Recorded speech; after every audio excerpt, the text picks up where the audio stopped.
Do you ever catch yourself gravitating toward drama even when you know it's destructive? What if I told you that your attraction to chaos isn't actually a character flaw, but a deeply embedded survival mechanism from childhood? Today, I'm going to share something incredibly personal about my own relationship with chaos and why understanding this pattern might be the key to transforming your entire life. I used to believe something was fundamentally broken in me. While other people seemed to find comfort in stability and routine, I felt most energized when everything was falling apart around me. The calm before the storm made me anxious, but the storm itself felt like home. It took years of self-reflection to realize that my craving for upheaval wasn't random or pathological. It was a sophisticated coping mechanism that my young brain developed to survive an unpredictable childhood environment. Let me paint you a picture of what normal looked like in my house growing up. Mornings could start with laughter and pancakes or screaming matches over burnt toast.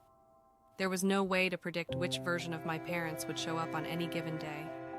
The emotional temperature in our home shifted without warning, creating an atmosphere where hypervigilance became my default setting.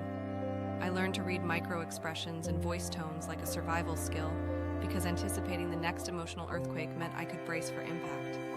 What I didn't realize then was how this constant state of alert anticipation was rewiring my developing brain. When chaos was the norm, my nervous system learned to interpret disruption as safety and calm as danger. Think about it from a child's perspective. If your caregivers are unpredictable, you develop strategies to maintain some sense of control. For me, that control came through creating or perpetuating chaos, because at least then, I knew what was coming. This pattern followed me into every area of my adult life in ways I'm still discovering. In relationships, I found myself attracted to partners who were emotionally unavailable or created drama. The push and pull dynamic felt familiar and therefore safe, even when it was clearly unhealthy. In my career, I thrived in high-pressure environments where deadlines were impossible and crises were daily occurrences. Colleagues would comment on how well I handled stress, never knowing that stress was actually where I felt most comfortable. The neurobiological explanation for this is fascinating and somewhat heartbreaking. Children who grow up in chaotic environments develop what researchers call stress inoculation. Their brains become extraordinarily efficient at processing threats and making split-second decisions under pressure. The downside is that when life becomes peaceful, these same brains interpret the lack of stimulation as something being wrong. The absence of crisis triggers a different kind of anxiety, often leading to unconscious behaviors that recreate familiar patterns of instability. I started noticing how I would sabotage periods of calm in my life.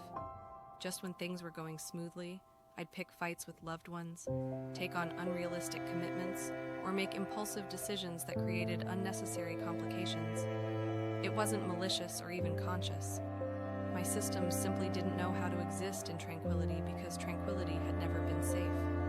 The breakthrough came when I stopped judging myself for these patterns and started viewing them with curiosity instead. What if this need for intensity wasn't something to eliminate, but something to redirect? What if the same energy that drove me toward chaos could be channeled into positive pursuits that honored my nervous system's need for stimulation without causing destruction? I began experimenting with healthy forms of intensity.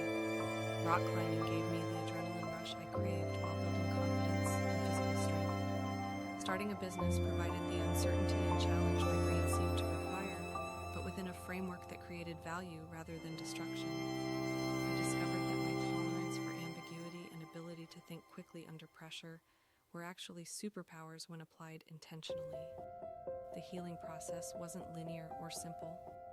There were setbacks where I found myself recreating old patterns, especially during times of stress or transition. But each time I caught myself, I got better at pausing and asking what I really needed in that moment. Sometimes it was genuine stimulation, which I could provide through exercise or creative projects.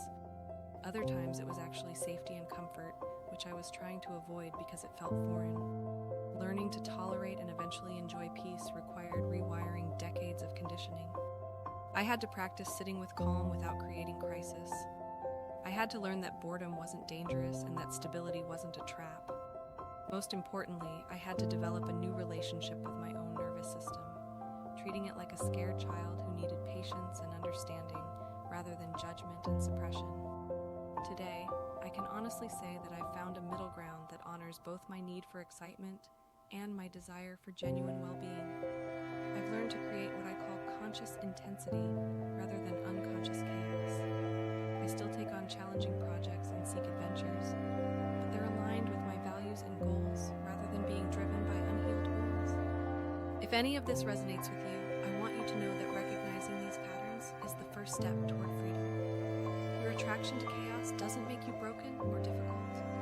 It makes you human, responding to life through the lens of your earliest experiences. The question isn't how to eliminate these impulses, but how to understand and redirect them towards something that truly serves you. Take some time this week to notice when you feel drawn to drama or disruption. What's happening in your life when these urges arise? What might your system be trying to tell you? Sometimes the path to healing isn't about changing who we are, but about becoming who we are more consciously and intentionally. Don't forget to share and subscribe. Like the video if it made sense to you. Share this video with someone who needs it. Subscribe and help us build our mental well community.